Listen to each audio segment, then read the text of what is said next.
बालासोर जिला फकीर Mohan autonomous college. एक पिता ने अपनी बेटी को बहुत उम्मीदों के साथ दाखिला दिलाया था। अब वो बेटी इनके साथ नहीं है। उसकी शिकायत एक असिस्टेंट प्रोफेसर से थी जो उसका हेड ऑफ डिपार्टमेंट हुआ करता था। आपकी समीर साहू से मुलाकात होती है और आप उनसे अपना नंबर शेयर करते हैं और आप ये कहते हैं कि भाई देखिए प्रोफेसर साहब, हमारी बिटिया का ख्याल रखिएगा। हाँ, समीर साहब ने फ़ोन किया था मुझे और समीर साहब ने पहले बोला मेरे बेटी को बोला और तुम पढ़ने के लायक नहीं हो, तुम जाओ पॉलिटिक्स करो, तुम जाओ वैसे करो। इनका सिस्टम में ना इतना गंदगी है आपको मालूम नहीं पड़ेगा। FM ऑटोनॉमस का प्रिंसिपल का रूम से निकल के टाइम रहता है। कुछ तो हुआ मतलब। मीनाती मैडम ने मुझे इंटरनल कमेटी के बाद मुझे बताया कि मेरे पास एक दिन आया था, मुझे ये बताया था ऐसे ऐसे हरा है, लेकिन मैं इसको सीरियस में नहीं लिया। कुछ दिनों पहले ये समीर जी ने शिकायत की आपसे कि आपकी बिटिया नेतागिरी ज्यादा करती है। वो बात समीर सर बोलना सही है। मैं तो वही कहता हूँ, बार बार कहता हूँ, मेरे बेटी मरा नहीं, इनको मार दिया गया है। मर्डर है, सोची सा जी मर्डर है। ये कहानी ओडिशा के बालासोर जिले से शुरू होती है। बालासोर जिला जहाँ पर फकीर मोहन ऑटोनॉमस कॉलेज है, जिसमें एक पिता ने अपनी बेटी को बहुत उम्मीदों के साथ दाखिला दिलाया था 2 साल पहले। साल 2023 की बात है और अब वो बेटी इनके साथ नहीं है। मैं सबसे पहले ये जानना चाहता हूँ कि आपकी बेटी जो 20 साल की थी, हमारी आपकी अभी वही बात हो रही थी, तो आपने ये स्पष्ट किया, क्या ख्वाब था उनका? मुझे एक दिन मेरे बेटी ने बताया था कि पापा मैं तो डॉक्टर नहीं बन सका, लेकिन एक दिन मेरा नाम से पहले डॉक्टर लगेगा। Doctor the daughter of.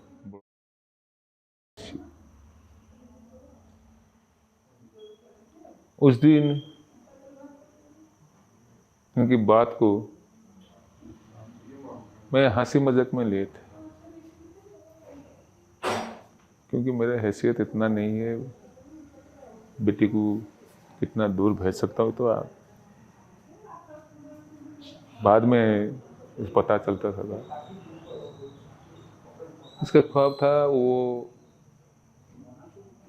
Integrated BEd करने के बाद M.Ed करेंगे, बाद में UGC, बाद में PhD करेंगे और कोई प्रोफेसर के असिस्टेंट प्रोफेसर बनेंगे। जैसे जो ये घटना हुई, इसके बारे में उन्होंने कभी जिक्र किया था आपसे? हाँ, मुझे पहले वो शिकायत करता था, जो असिस्टेंट प्रोफेसर है ना, समीर साहू था ना, वो इनको थोड़ा क्लास में निकल देता था, क्लास में थोड़ा ऑफेंस करता था ऐसे ऐसे। तो बाद में जैसे मेरे पास बोला, मैं समीर सर के पास गया, मैं इनको बोला सर हाँ ऐसा करना ठीक नहीं है, नहीं आप इसमें सोचिए मत, इसका पढ़ाई में अच्छा के लिए हम कर रही है, मैं ट्रस्ट कर ली। अच्छा, एक ये भी बात सामने आ रही है, तमाम लोग कह रहे हैं कि कुछ महीनों पहले आपकी समीर साहू से मुलाकात होती है और आप उनसे अपना नंबर शेयर करते हैं और आप ये कहते हैं कि भाई देखिए प्रोफेसर साहब, हमारी बिटिया का ख्याल रखिएगा। तो ऐसा कुछ हुआ था और कब की बात है? बच्चे कहते बैग लग गया और वो कहते लगे नहीं, लगाया गया ना। वो तो हमको मालूम नहीं, वो कौन देखता है। सर आप HOD है, आपको मालूम नहीं क्या? ना ठीक है, मैं देखता है उसको पढ़ाई में थोड़ा ध्यान देने के लिए बोलो। तो भी से मुझे एक कुछ ऐसा कुछ समझ में नहीं आया। हाँ, समीर सर ने फ़ोन किया था मुझे। यस, आपको? मुझे फ़ोन किया। कब की बात है? पिछले साल की बात है, 2024 का बात है। बेटी थोड़ा एब्सेंट रहता है क्लास में, पढ़ाई में ज़्यादा ध्यान नहीं देता है और सोशल एक्टिविटीज़ में ज़्यादा रहता है। मैं बेटी को पूछा क्या हुआ बेटी, ऐसे कि मतलब ना पापा अभी सेल्फ डिफेंस ट्रेनिंग के लिए मुझे अपॉइंटमेंट कर दिया गया है। तो वो भी प्रिंसिपल का ऑर्डर था, जैसे वो मास्टर ट्रेनर था गवर्नमेंट ऑफ उड़ीसा का। तो फिर क्लास करने में थोड़ा तकलीफ होता है। मैंने तो साहब को बोलना चाहिए था ना, मैंने बताया साहब को। साहब बोला वो तुम्हारी निजी बात है। पापा मुझे बता मेरा निजी बात कैसा है, मैं क्या करूं। तो अभी मैं गया था समय सर के पास। प्रोफेसर पे ट्रस्ट करना मैं अच्छा समझता था, जैसे कि वो टीचर है। टीचर कभी अपने छात्र की बुराई नहीं सोच सकता है, ऐसे कहते होगा। तो बाद में ऐसे चलता रहा। कुछ लोग ये भी कहते हैं कि आपको अपनी बिटिया से थोड़ी नाराजगी थी इस बात को लेकर कि वो अखिल भारतीय विद्यार्थी परिषद में थी, और वो ये कुछ दिनों पहले ये समीर जी ने ये शिकायत की आपसे कि आपकी बिटिया नेतागिरी ज़्यादा करती है। नहीं, वो बात समीर सर बोलना सही है, लेकिन इससे मेरा नाराजगी क्या। मैं कहता हूँ तुम सोशल एक्टिविटी में रखो, लेकिन पहला तुम्हारा काम है पाठ पढ़ना है। अच्छा, 30 जून को जब वो अपने साथियों के साथ कंप्लेन देने जाती हैं प्रिंसिपल दफ्तर में दिलीप घोष जी के पास, इस बात की आपको सूचना थी? क्लास में गया, सर ने इसको किधर आया, इसको टॉर्चर जैसा इसको बताया, क्यों आया इधर, इतना दिन कहा था, ये बताया जैसा ही नहीं। तो तुम्हारी कोई बात मैं सुनना नहीं चाहती। मुझे बोला, ये बेटी ने बोला पापा आपने कहता है वो ऐसे ऐसे हमको कहता है। तो फिर समीर साहब को फ़ोन किया, जाने तो जो 90 किलोमीटर 100 किलोमीटर बार बार जाना मैंने बहुत मुश्किल है। एक दिन वो 4 मिनट लेट से आया, जिसको क्लास से निकल रहा था, और 40 मिनट्स रोता था। मुझे इसका दोस्त लोग मुझे बताया। इसी के लिए वो रात को जब प्राइवेट मेस में था ना, इधर मेस का ऑनर का मुझे फ़ोन है, आपका बेटी रात को रो रहा है, आप इसे तुरंत ले जाइए। इंटरनल एग्ज़ाम का टाइम आया, तो इंटरनल का एग्ज़ाम टाइम में वो इस दिन एक नोटिस निकला था, जिसमें 9 स्टूडेंट का 9 स्टूडेंट का इसके नाम है, ये लोगों का अटेंडेंस और तो ये एग्ज़ाम नहीं ले सकते।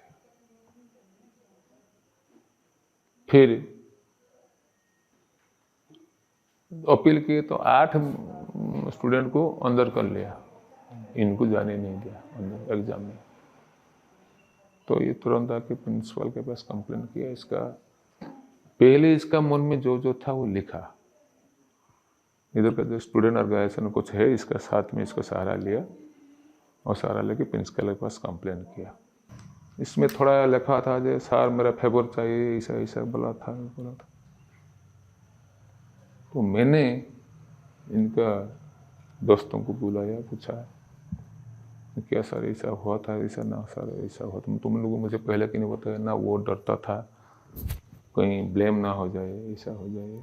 मैं प्रिंसिपल पास गया, मैं सुन के मुझे बड़ा बुरा लगा। मैं कहा सर हम मेरी बेटी को इधर नहीं पढ़ाएंगे। और दूसरे स्टूडेंट को लगा के इनको टॉर्चर करते हैं, और वो कमेंट करते हैं इसका, मैंने डिपार्टमेंट का दूसरे लड़का लड़की से कमेंट करते थे, आगे हमारा नहीं। मैं बोल रहा हूँ वो जो इसके पास कंप्लेन आया ना, इसके बारे में मुझे पहले भी 2-3 कंप्लेन आया है। वो उसका किसको बैग लगा देंगे, ऐसा। अच्छा, दिलीप घोष जी ने ये कहा है? दिलीप घोष ने किया सर। हाँ, ये मेरे बेटी को पहले बोला है, तुम्हारे एक बैग क्या लगा है, मैं तुम्हारा 6 साल के लिए बैग लगा दूंगा, 6 साल तुम इधर रुक जाओ। कौन बोला ये? समीर साहब ने पहले बोला, मेरे बेटी को बोला, और तुम पढ़ने के लायक नहीं हो, तुम जाओ पॉलिटिक्स करो, तुम जाओ ऐसे करो, तुम जाओ से ड्रामा में ले जाओ। जो इंग्लिश का प्रोफेसर था मिनती सेठी, वो भी आईसीएस के मेंबर थे। मैंने मैडम मेरे बेटी तो इधर आप इसको ड्रामा में लगा देते हैं, सेल्फ डिफेंस में लगा देते हैं, समीर सर इसको अटेंडेंस के लिए बाहर लिखा देते हैं, फिर बैग लग जाता है। ठीक है, इसके बारे में हम इसमें कोई तकलीफ नहीं, मैं इस साल मैं ठीक देखूंगा, मैं समीर सर को बोलूँगा, वो मुझे बताया था। अच्छा, ये बताया जाता है कि मीनाती सेठी को सब कुछ पता था कि आपकी बच्ची के साथ क्या क्या हो रहा है, और इसको बताया था। मुझे बाद में मेरे बेटी ने बोला, नहीं, मीनोती मैडम ने मुझे इंटरनल कमेटी के बाद मुझे बताया कि मेरे पास एक दिन आया था, मुझे ये बताया था ऐसे ऐसे हरा है, लेकिन मैं इसको सीरियस में नहीं लिया। मैं ऐसा होता है, मैंने कैसा मैडम आपका कॉलेज में ऐसा होता है, अरे नहीं नहीं, कहने का मतलब यही नहीं, मैं थोड़ा इसको लाइट में लिया मिनती मैडम ने। बहुत सारे कहानी है। इंटरनल कंप्लेंट कमेटी की जो रिपोर्ट आई उसको लेकर आपका क्या कहना था? ये जो इंटरनल कमेटी का मेंबर लोग है सब मिली जुली के भगत थे। समीर सर के साथ इनका मिली भगत है। तुम्हें कैसे मालूम पड़ा? मालूम हुआ ना, ये लोग मुझे दबाव डाल रहे हैं। किस चीज को दबाव? वो कंप्लेन तुम वापस लो। कैसे प्रूव करोगी? तुमको ये फेवर, तुम्हें ये फेवर मांगा था, तुम्हें ऐसे ऐसे ऐसे किया था, और लड़की लोग तुम्हारे बारे में बोलते हैं, तुम्हारे खिलाफ बोलते हैं। 12 तारीख को जो कुछ हुआ आप बिटिया के साथ, उसकी जानकारी आपको कब मिली? करीब 1 बजे मुझे किसी स्टूडेंट या किसी नंबर से फ़ोन आया, अंकल सौम्या ने ऐसा खुदकुशी अपने ऊपर पेट्रोल डाल दिया है, ऐसा आया। उस वक्त आप क्या कर रहे थे? बेटा जाके बाद में मुझे बोला, पापा ये पूरी जल गई है। मुझे क्या कहते हैं ना, हाँ किधर है ना, डिस्ट्रिक्ट हेडक्वार्टर में। मैं गाड़ी में जा रहा था, तो फिर उसका फ़ोन आया, ये पापा इनको SCB ट्रांसफ़र कर रही है, तुरंत लेके जाओ, कोई प्राइवेट फिर कुछ है तो लेके जाओ। बाद में फिर बोला, नहीं पापा डॉक्टर ने एम्स रेफर किया। तुम्हें जो कुछ कोई ना, मेरी बेटी बचना चाहिए। राष्ट्रपति द्रौपदी मुर्मू जी मिलने आई, जी आए थे। उन्होंने क्या कहा, क्या पूछा? वो मुझे बताया, बहुत दुख किया कि आपका बारे में हम सब मालूम हुआ और ये नहीं आना चाहिए था, बहुत दुखद घटना है। मैं भगवान को प्रेयर करता हूँ कि आपका बेटी का तबीयत ठीक हो जाए। और किन किन राजनेताओं की तरफ से फोन आया आपको और क्या कहा? राहुल गांधी ने मुझे बताया कि मेरे बेटी के बारे में पूछा, क्या हुआ? और मुझे मालूम है, लेकिन आपसे सुनना चाहता हूँ क्या हुआ, नहीं से हुआ। बाद में बोला, मैं इसके लिए बहुत दुख व्यक्त करता हूँ। इस घड़ी में अब आपको धैर्य रखना चाहिए और हम भी आपके साथ हैं। आप इस पूरी घटना के लिए किसे जिम्मेदार मानते हैं और क्या सजा चाहते हैं? इनका सिस्टम में ना इतना गंदगी है, आपको मालूम नहीं पड़ेगा। ऊपर से बहुत भोले भाले है, लेकिन अंदर से मेरा बेटी आगे आया, कुछ बोला, बाद में ऐसा एक स्टेप लिया जो कि मैं सोचता हूँ मेरे सोच उसको ऐसा नहीं चाहिए। मुझे मेरे पास आ जाना चाहिए था, हमको पढ़ना नहीं चाहिए था, इधर रहना नहीं चाहिए था। लेकिन FM ऑटोनॉमस का प्रिंसिपल का रूम से निकल के अटेम्प्ट रहता है, कुछ तो हुआ अंदर? नहीं, आप बताइए, कुछ तो होगा अंदर। इसको ट्रस्ट बिल्कुल नहीं है, 1% का नहीं। जो ICC का मेंबर्स है वो है सब मिली जुली है, मिली भगत इनका है। जो मेंबर्स थे इनका पर भी कार्रवाई होना चाहिए, इनको भी हिरासत में लेना चाहिए, इनको भी क्राइम ब्रांच अभी तो इंक्वायरी करे, इसको क्या कर रहे हैं, मुझे खबर मिल रहा है क्राइम ब्रांच इंक्वायरी कर रहा है। तो इन लोगों को कड़ी से कड़ी सजा नहीं, वो सब मिली जुली था। सिर्फ क्या मालूम है, आपका लेक्चर को बचाना है, और बचाने के लिए मेरी बेटी को मार दिया उन लोगों ने। मेरे बेटी को मारने के लिए उन्हें फोर्स किया। मैं तो वही कहता हूँ, बार बार कहता हूँ, मेरे बेटी मरा नहीं, इनको मार दिया गया है। मर्डर है, सोची समझी मर्डर है। इसको इतना मेंटल टेंशन दिया गया, वो ऐसे कदम लिया।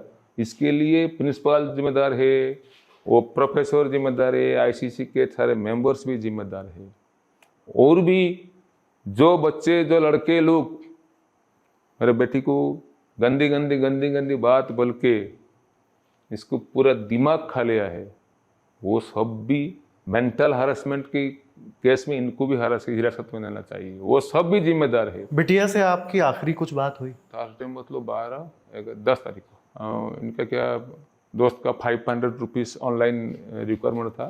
वो मुझे बोला, पापा मेरा दोस्त का चाहिए 500 रुपीज़ ऑनलाइन, वो दे दीजिए, वो मुझे कैश दे देंगे, ऐसे मुझे बोला। बाद में मैं बेटी जो मैं इसका बात ठीक कर रही है, अब क्या कर, ऐसे सोचते मुझे याद नहीं इसको रुपया पठाना है। तो दूसरे दिन सुबह मुझे याद है, अरे श्रावणी दास का नाम पे 500 रुपया भेजा था, 8:45 on 11th July 2025. Last touch with my daughter. एक पिता दिखा रहा है कि 12 जुलाई की रोज़, जिस रोज़ बिटिया ने एक बहुत खौफनाक कदम उठा लिया, उससे एक दिन पहले ही पिता ने अपने फ़ोन से अपनी बिटिया को 500 रुपये भेजे थे, क्योंकि बिटिया का फ़ोन आया था कि 500 रुपये की ज़रूरत है पापा, भेज दो। तो एक दिन पिताजी भूल गए 10 तारीख को, और 11 तारीख को उन्होंने भेज दिया। ये आखिरी ख्वाहिश थी, ये कह लीजिए, बिटिया की, जिसे पिता ने पूरा किया, और उसके बाद से बिटिया ने कुछ नहीं मांगा। ये याद कर आज भी पिता रो पड़ते हैं, भावुक हो जाते हैं, टूट पड़ते हैं, लेकिन उनकी उम्मीद और उनकी ख्वाहिश यही है कि जो लोग जिम्मेदार हैं उन सभी को सख्त से सख्त सज़ा मिले। द ललन टॉप आप तक तमाम पहलू पहुंचाता रहेगा। नमस्ते।